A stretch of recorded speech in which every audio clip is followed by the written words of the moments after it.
Oh, so we have been talking a lot about many things, and finally we're starting to touch up, which is things more linked to nutrition.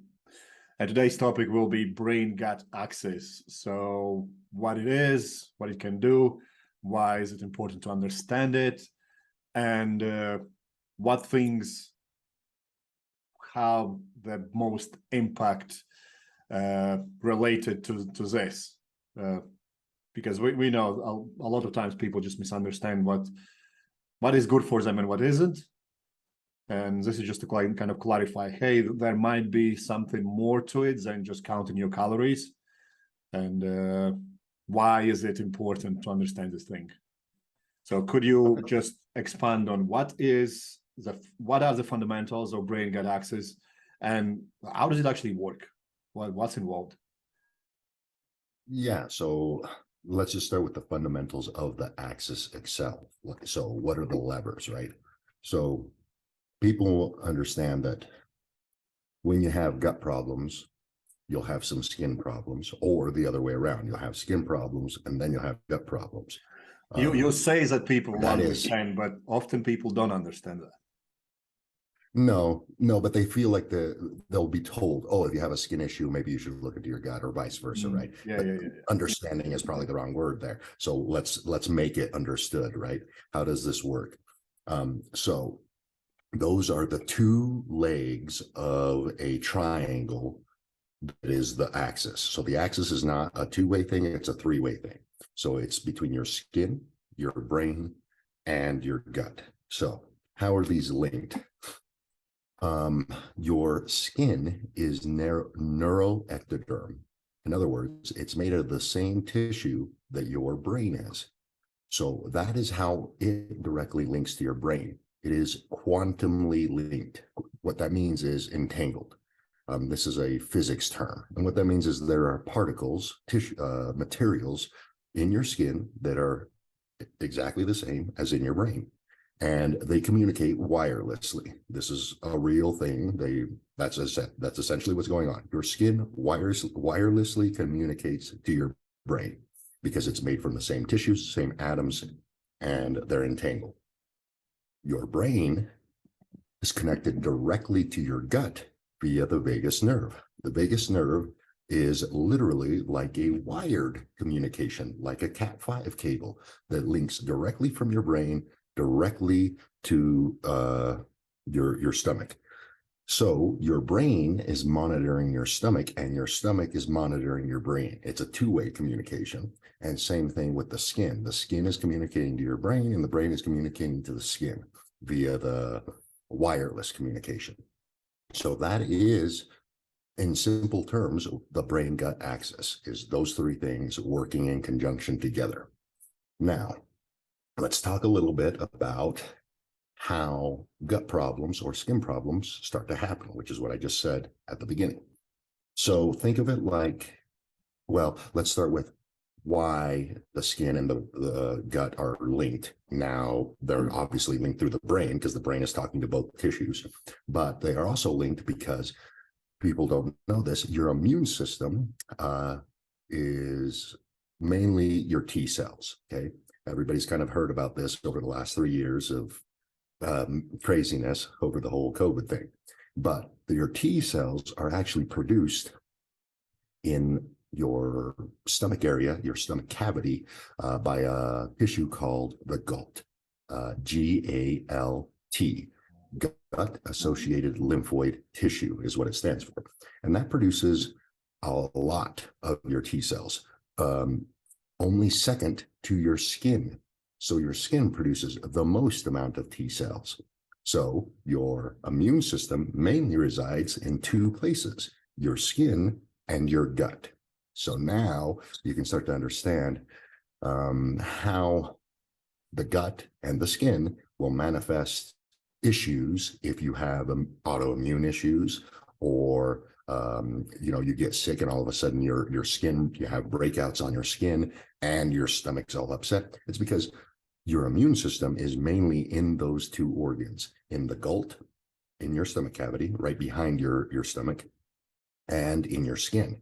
So this is how they start to become linked into health, both your gut and your skin are directly linked to your immunity, and they are linked to your brain. Now, I guess there's a fourth component to the brain-gut axis, and that is not necessarily you. It is the microbes inside your gut, okay? Now, I say that they're not you because they may be inside of you, but they do their own thing, okay? They're actual living organisms inside your gut that you don't really control. They basically act almost like information gatherers of your environment. So here's another concept that people have to understand when talking about their gut. Your gut is actually, just like your skin, only second to your skin, interacting with the environment directly. So in other words, there's a hole up here called your mouth, and there's a hole downstairs called your anus, okay? Both of those are environmental inputs to your gut. So in other words, your gut is just a tube that goes through you, and there's both ends are connected to the environment, and your skin is connected to the environment. So your gut and your skin are environmental sensors, okay? That's what they are. Your skin is sensing the actual environment interacting with you, and your gut is sensing the nutritional environment that you are interacting with, okay? And this is how dysregulation starts. So I'm going to give a little bit of an example, which is if I live at the equator and I eat fresh fruit, right? So I'm consistently going outside and I'm picking some fruit and I'm eating it. My body actually understands that fruit has specific atomic structures and specific light information because it grew in that light and I'm active in that light. So in other words, the light that the environment I interacted with told my skin what environment I'm in, and the food that I consumed told my gut, yes, this is the right environment because the skin and the gut are coordinating and they're picking up the same signals on both ends. That is no problem there, right? So you're totally going to be able to eat bananas, mangoes, etc. if you live at the equator and you're picking them and growing them and living in that environment. Here's where problems start to happen. You live in New York, okay, and you go to the Whole Foods and you pick organic bananas and organic mangoes and then you eat them. Do you think there's going to be a problem over time? The answer is yes, because there's dysregulation. Your skin is picking up certain signals that are not associated with high sunlight or anything that should be coming from high sunlight, but your gut is picking up, hey, all of a sudden we're getting things that are made in high sunlight. Why does that matter? It's because your microbes, okay? Your microbes have to digest a lot of this stuff. They will give off, well, I haven't touched on this, but I'll explain it. Microbes give off light whenever they're alive. So do we. We get off something called biophotons, but eukaryotes, so animals, give off less light than prokaryotes, which are bacteria, okay? Bacteria give off a lot of light. So if you feed them high light foods, so high sunlight foods like mangoes, like things that grow at lower latitudes with lots of sunlight, and you feed them that, they're going to produce their byproducts, methane and H2S. Your microbiome is going to do that. Those are chemical signalers. They're going to produce different ratios for different foods. And those chemical signalers are not just gas that we can smell, right? It's also light information. So your bacteria are giving off light, and your stomach lining is the projector, is the screen. It's picking up that light and it's picking up that information, and that's sending it through your vagus nerve to your brain, and your brain is then sending that information to your skin. And then that loop works backwards, right? So your brain is actively trying to figure out what the hell is going on with the stuff that's going in the stomach and what the hell is going on with the sunlight, the environment on your skin. And if they're off, that starts to develop things like autoimmune disease. What does it mean, autoimmune? It means that your immune system doesn't understand what is foreign and what is native. Why wouldn't it do that? Because the information coming from two different places on your body is different. That's how autoimmune dysregulation starts. It can start as benign as every now and then I get diarrhea or constipation, and any disruption. And so you just kind of write it off as like, oh, maybe I didn't drink enough water, or maybe I just ate something bad. This is how it starts. It starts with the dysregulation of what you're putting in your mouth to what the environment you're lacking. Because there's another situation where you could live at the equator. You could pick all the foods from the equator, but you live indoors all the time. That dysregulation still happens because your skin is not picking up the correct signals, even though you live in the place and are eating the food from the place. If they're high sunlight foods, but you live indoors all the time, you're not sending the right signals. Do you understand now kind of how this system is really intertwined with trying to tell your brain and your stomach what should be coming in? So, do you have any questions so far as I will have questions about how can you fix that with some kind of habitual practices and all those kind of things, because you can't just tell them, hey, stop eating mangoes. Well, I mean, you can tell them that, but it makes it much more easily able to execute on it when you tell them what I just told you. Hey, there's a reason why these foods are causing a problem. And sometimes the easiest thing is to eliminate them and do a substitute that isn't that far down the latitude, that much dysregulation. So this also leads into the conversation that we had, I don't know how many episodes ago, but we were talking about seasonal changes to hormones, okay? And seasonal changes to hormones are a real thing. This is where it starts, okay? Because food is hormonal information, okay? So your food, certain food will have certain hormonal responses. We don't really have to go too far to elucidate this for the audience, which is the following. If you eat lots of carbohydrates, you'll have a lot of insulin response, a lot of blood sugar response. But what if most of those carbohydrates were fruit? Well, there won't be any insulin response. Fructose does not raise insulin. It does other things. So they're both carbohydrates, but because they're slightly different, they do different hormonal things to your body. Okay. This is why it's important. This is how seasonal variation of hormones gets regulated, is by the food that you're eating, because it elicits a different hormonal response. So when you understand that type of stuff, you start to eat to your seasons, right? Not the places that you can get away with, like eating statically all year round, or places where the sunlight doesn't vary. So the closer you are to the equator, the more mono calories you can be. In other words, you can stick to the same macros all year round. Whereas the further away from the equator you live, now you have to pay attention to the seasons so that you can fluctuate your macros according to the season. And we briefly touched on that on previous episodes in regards to hormones. Eating slightly different for slightly different seasons will be beneficial from a hormonal standpoint. Most people kind of wrote that off as like, okay, I guess this is why. This is why, is because the food you're eating actually dictates actually the majority of your hormonal responses. So the solution for some of this is twofold.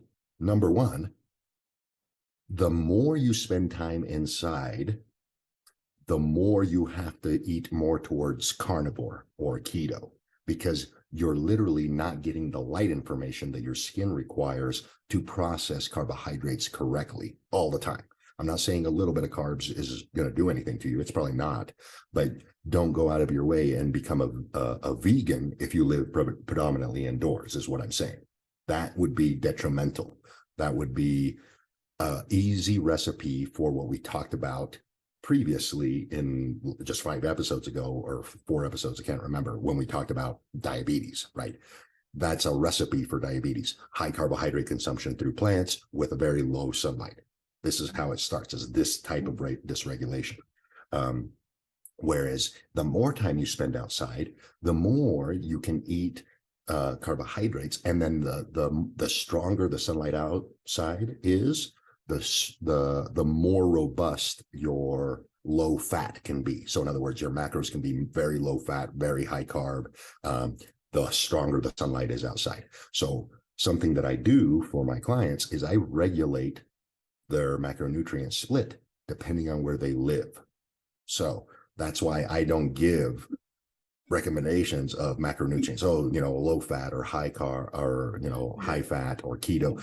They all work. They all work. Why do they all work? It's because people live in different places and people are experiencing different lighting environments. So you could live in California and do excellent on carnivore if your job involves being inside in a IT department, or you're in a call center where you're literally inside all the time, but you live in California. Well, guess what? You're probably not going to do very well with a high carb, low fat diet. You're going to do much better with something like carnivore or keto, or just higher fats versus carbs. Do you understand what I'm saying? Yeah, absolutely. And this is where people need to understand that's why you need to know where you're at before you start manipulating anything, instead of just going and, hey, I'm going to put this calculator that I found online and put some numbers in, and I'm just going to follow this. It's 9 times out of 10, it doesn't work.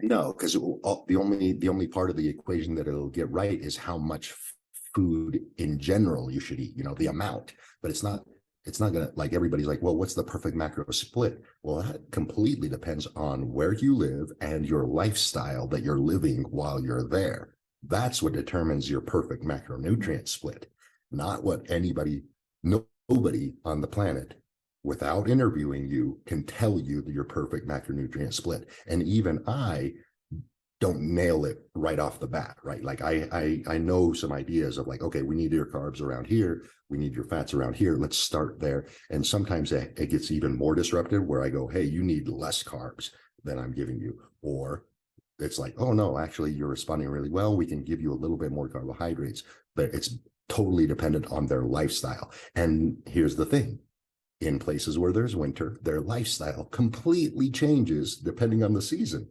So you can't count on it being static all the time, right? So this is where that starts, that dysregulation. So the easiest way to think about food and your microbiome is, food is hormone information, not just energy. It's hormone information. And the hormones that are going to be interacted are going to be things like insulin, things like things that secrete blood sugar. There's also going to be neurotransmitters. So a lot of people don't know this, but one of the biggest amounts of neurotransmitters that are made in the gut by this bacteria are serotonin. So serotonin, everybody knows, is being treated, or they have a lot of drugs, SSRIs, that are serotonin reuptake inhibitors, and there's different subclasses of them and stuff like that. But basically, they're there to treat depression. They're trying to treat depression with these serotonin reuptake inhibitors. And what that tells you is that these people aren't making enough serotonin. Well, where does most of your serotonin get made? It gets made in your gut. That's the thing. And because of the vagus nerve, it can directly interact. The neurotransmitter serotonin from your gut can directly interact with your brain. In other words, your brain serotonin comes from your gut. So if you're not making enough and you need to take an SSRI, you should start reevaluating how you're eating and how you're exposing your gut to sunlight. One of the places I like to start when somebody comes with like a gut issue is I actively have them get sunlight, if possible, on their stomach. In other words, I want them to go outside and tan their stomach, because sunlight will penetrate up to 30 centimeters into your body. That means that it interacts with all your gut microbiome. And if anybody has houseplants or a girlfriend that takes care of houseplants, you know that they're picky about where they put their plants, right? They go, oh, this is too much sun for this plant. Let's move it a little bit further away from the window. Or this plant actually needs a lot of sun, so we put it closer to the window. Women are very intuitive with that. Your microbiome is no different. It requires the bacteria and it requires sunlight to some degree, depending on where it is in your stomach. But if you're literally indoors, or every time you go outside because it's cold outside, you bundle up, you never get any sunlight interaction with your bacteria, your plants inside your stomach. So you have to become somewhat of a green thumb with your stomach. And the first step in that most people are missing is enough sunlight in that area. That starts to make a lot more serotonin right off the bat. So if they have gut dysregulation, plus they're on an SSRI, this is where I start, because we want to get them endogenously making more serotonin in the gut. And we want to start providing the gut with the right information that it requires to make your microbiome more variety in there. So one of the reasons why you make less serotonin the more indoors you are is because the only bacteria that tend to survive are bacteria that don't require as much sunlight. The bacteria that require more sunlight die off. So in other words, your microbiome become more simple. The more simple it is, the less serotonin you'll make. The next thing that will happen is those simple microbes tend to make inflammatory cytokines instead of others. So in other words, you start to become more inflamed in your gut. And the other thing that it starts to, and those simple microbes are called lipopolysaccharides. And those are the things that start to dominate when you lack sunlight in your gut. The other thing they start to do is they start to signal the hypothalamus to raise leptin levels, right? So we've talked about leptin before, and that's associated with insulin resistance and becoming obese. So as your leptin levels go up, eventually you become leptin resistant. That leads to obesity and prediabetes and so on. So when your gut gets more simple, it starts to tell your brain to raise leptin to become more leptin resistant. So why would that be? The reason for that is because it's actively sensing there's less sunlight coming into the stomach. So we're simplifying the microbiome and we're connecting that feedback loop of making you leptin resistant. This is the start of a hibernation tactic in all mammals. When the sunlight starts to get smaller, their microbiome gets simpler, and that starts to lead to leptin resistance, which then leads to diabetes. That's not a bad thing. If you're a bear and it's autumn, you need to become leptin resistant and you need to become diabetic in order to put on body fat so that you can survive the winter. This is not a mechanism that's a disease. It's a mechanism that we don't understand because we don't understand light. You see what I'm saying? This is perfectly the sequence of events that should happen in nature if you live somewhere where it gets cold every year. You should become leptin resistant so you can put on some body fat to survive the winter.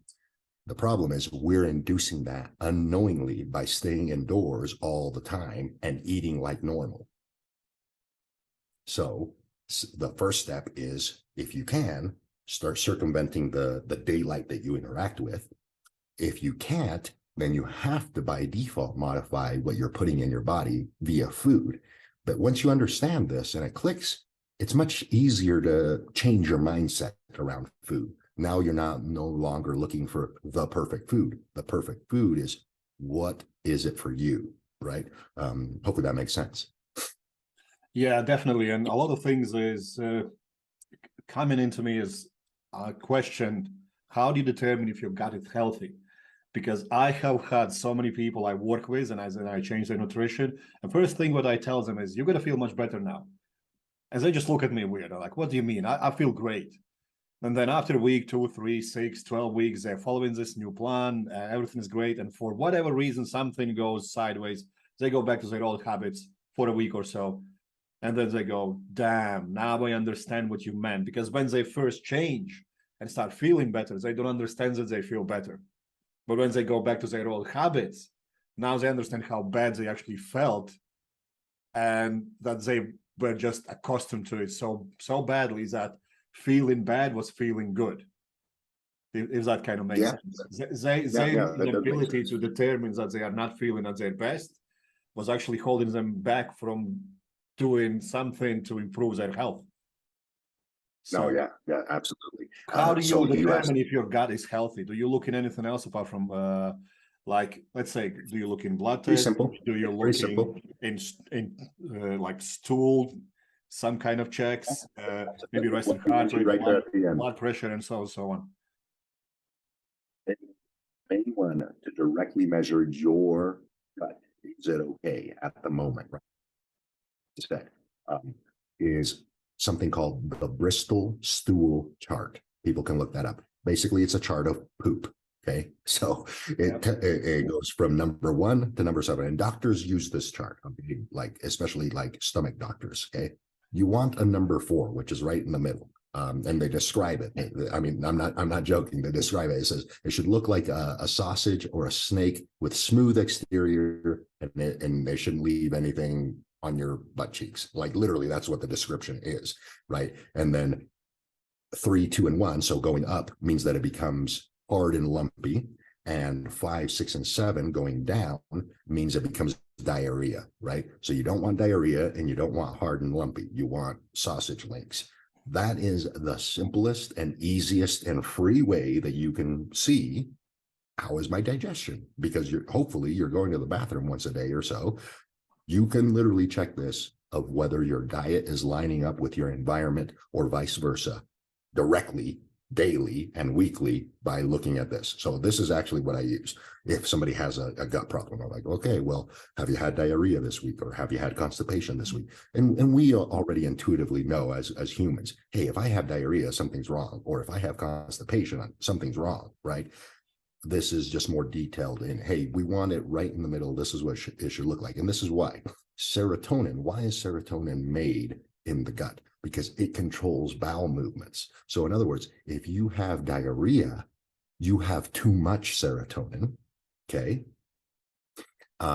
So something's causing you to create too much serotonin for the environment you're in. That could simply be, hey, I'm eating way too many carbohydrates all of a sudden that are not jiving very well with my current environment. Or the other direction, constipation, that means you're making too little serotonin from the food you're eating, and probably lacking some form of water. Like most people think, constipation is solely dictated by water balance, and that's only half the equation. The other half is how much serotonin you're making in your gut. So those are the easiest ways to tell if your gut is functioning correctly, is literally look at your stool. And then from there, let's see here. The biggest takeaway that you want to take from this is it is completely malleable. In other words, it changes from month to month if you change your lighting environment. So changing the gut problem isn't something that takes years or 6 months. Growing more muscle is definitely going to take a lot more time. Changing your gut microbiome is very simple. You just need to obey these rules that I said of the skin needs to be cohesive with what you're putting in your mouth. That's literally the number one rule. If you start to follow that rule as close as possible, your gut health improves dramatically. And like I mentioned before, because of the serotonin link, linking you to dopamine production, because the vagus nerve is directly wired to your gut, which improves so it's stimulating your vagus nerve through your gut or even synthetically. So there's been studies where they actively stimulate your vagus nerve. It has been shown to improve leptin resistance. And the improving of leptin resistance almost always results in improvement of dopamine creation. So the serotonin influences leptin resistance in the brain. Leptin resistance in the brain influences dopamine in the brain. So now you can start to see how when your gut is functioning great, your brain is functioning great, your mood is functioning great. That's why it's so important. This is also, we touched on some, what happens if this is dysregulated and it starts to lead to autoimmune problems or just immunity issues, like you get sick very easily or things of that nature. I just now touched on the second part of this. It also influences your brain activity. It influences neurotransmitters directly, like serotonin, like dopamine, so that now you can start to think of the gut and the skin influences my immune system, and the gut and the brain influences, or the microbiome and the brain influences your brain activity, so your mental health. Okay. So it's not really a stretch to say that the more dysregulated you become, the more autoimmune disease there will be, and the more neurotransmitter disease there will be. So in other words, depression or schizophrenia. Yeah, and that's something we see all the time. That the sooner people understand that it's not about just calories and macros, but kind of start eating like an adult, probably would be the right term, and Yeah, then because start to tapping into, hey, do I need to be in calorie deficit or surplus or this and that. Uh, my personal approach is, I just had somebody messaging me like, why am I doing this? And I'm like, because you don't eat real food. There's the plan you are on is just teaching your body to understand that real food is good for you. And then we can yeah, start yeah, adding some little things here and there if we really need to. But more often than not, especially because I spend so much time talking to people at the beginning, you are not feeling the best because you are not giving your body the best. yeah. And actually, I like what you said there of like real food, because like I mentioned at the very beginning, the food you're put in your mouth is information for your stomach and your immune system. Does it jive with the skin response of the environment, right? What you just said is non-real food, man-made food doesn't have information. In other words, it's directly conflicting with the skin input, even if you're living an outdoor life. So in other words, if you're somebody who lives outside all the time, whether it's, you work in construction or whatever, but all of a sudden you start eating a bunch of bars and a bunch of shakes and a bunch of meal replacement things that are man-made, you're still going to come up with gut dysregulation, because the food that you're putting in your mouth doesn't have any information, because it was not made by sunlight. It wasn't coded for the right information to begin with. So that I completely glossed over that, but that is actually step number one: starting eating real food so that you can get real information into your gut. I'm not saying that every now and then a shake or a bar is going to affect you, but when it becomes a daily thing, hey, every day I have this bar, every day I have this shake, then that starts to give the wrong information to your gut, no matter what you're doing with your lighting environment. Yeah, absolutely. And when you see so many people coming in a gym with 10 million shakes in their bag, and you're like, you're not doing the basics right. This is why you're struggling. This is why it's so hard to see good physiques anymore. Like they are forcing their body to do something that their body is not supposed to do. Like Yeah, and I think you mean on the that ground. in general. Yeah, I think you mean that in general, because I mean, if you just look at pictures of like the 70s and 80s in, California or whatever, everybody had a beach body. Everybody had, by today's standard, a beach body.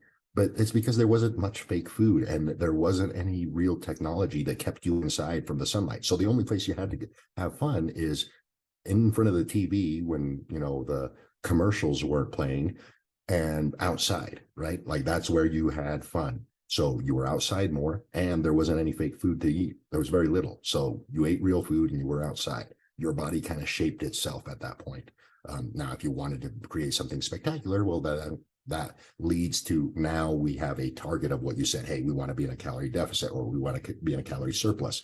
But your body regulates its own body fat, regulates its own mood just by eating real food and interacting with the real environment. So rounding it all up, brain gut axis is basically understanding that it affects your skin, it affects your mood, it affects your well-being in your stomach and whatnot. First thing first, that you can figure out if something might be slightly wrong, because some people will be oblivious to it, is check your poop in the morning. Or at 9 or midday, wherever you want to.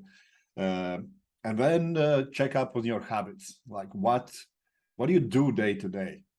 I still have a lot of people. Yes, I'm very active. And when I actually try to chase them and, hey, let's track how active you are. Because I have been like working 3 different jobs, going to full-time universities, training for Mr. Universe and whatnot. And then at the end of the day, I do 2,500 steps. And none of them were outside. You're like, Right. yeah, but I've been around everywhere. Yeah, you were in a gym, standing there for 4 to 6 hours, just telling someone to do different things. Then you went to university, sitting there for 8 hours. Then you went to another job. So you went lots of places. Yeah, You sorry, went there inside. I think I understand what you said, but your sound broke down. So I think you said you were in lots of places. You felt like you're doing a lot, but you didn't do anything physically, which I see a lot, and I see a lot is because I worked with doctors and managers and business owners and whatnot, and they are same like me. That's when I first started tracking my steps, because I have done different jobs, and I used to do something similar like a postman, but I was just outside walking for 8 hours straight. And that's when I had the best physique. Yeah, I believe it. I 100% believe it. Like literally, you can go on YouTube and watch me from, I think, 2010 Mr. Universe. All I was doing was just walking outside, and there was no fat on me, man, literally. But yeah, going through all this, so you check your stool, you check your daily habits, you start to acknowledge, are you spending time outside, and are you actually exposing your skin to sun as well, as opposed to just being outside? Being outside and sitting in a car checking your phone is not being outside. Let's just make it clear. And then how much time you actually spend eating real whole foods, because more often than not, we have just used to buying everything pre-cooked, pre-made, which is all fun and great for convenience. But we do also have data that people who cook at home are usually in better shape, because they just don't add as many additives as restaurants do, and all those kind of things. Am I missing something in what can be done to troubleshoot if there might be something wrong, or not, can't even say wrong, if there might be something off and not optimal for me to maintain my gut health, because it's responsible for my overall health and my mental health as well as physical performance? Am I missing something? What else people do? That's now, which is check your latitude, check where you live. If it's the wrong season and you shouldn't be eating carbohydrates, that's literally step number one, right? If you're in the fall and the snow it's already getting cold where you live, that's the first thing. Even if you spend a lot of time outside, it by default means, hey, my skin is anticipating that there shouldn't be very many carbohydrates coming in. So some of your eating habits are dictated by where you live. That's something that I see is being overlooked a lot. Everybody's being preached, hey, go low carb or go low fat. No. If you live somewhere where there's seasons, obey the seasons. So that's actually step number one. And yes, you're eating whole food. Now, are those whole foods coming from the store all year round? As in you're eating fruit all year round, you're eating lots and lots of carbohydrates all year round. Well, there are probably certain times of the year, especially if you live somewhere at the 50th latitude or 40th latitude, where you probably need to cut back your carbohydrate, not necessarily zero, but significantly less, and then bump up protein sources and good, healthy, whole food fats. Yeah, that sounds like a level 3 expert in gut health. Hey, check your season, latitude. And how about altitude? Yeah. Would you check that as well? Yes, it does. It does matter. Again, just like you said, that's more level expert type of stuff. But start with whole foods. That's going to get you a long way. If you don't see complete improvement, now you got to dive into the details. Yeah. No, awesome, David. We're going to wrap that up, because we can talk hours about just this. And I really appreciate your time, and speak to you on the next video. Awesome. Thank you.